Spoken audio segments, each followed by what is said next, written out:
Chief election commissioner हर हफ्ते हमजा शहबाज मरियम नवाज से मुलाकात करके हिदायत लेते हैं। बिल्ले को दूध की रखवाली के लिए बिठा दिया गया। नैब पर वजीर आजम बैठ गए। मुकदमात खत्म कराए जा रहे हैं। इमरान खान का किसानों से खिताब।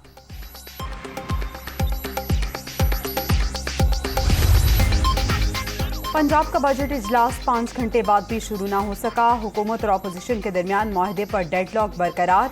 हिज़्ब इख्तिलाफ का पीटीआई कारकुनों और असम्बली स्टाफ पर दर्ज मुकदमात वापस लेने का मुतालबा। सरकार का तमाम शराइत तस्लीम करने से इनकार।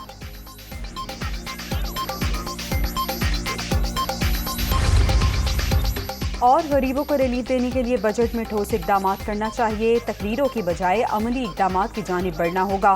किसानों की बेहतरी के लिए मीज़ानिये में कुछ नहीं रखा गया। अपोजिशन लीडर राजा रियाज की हुकूमत पर तनकीद।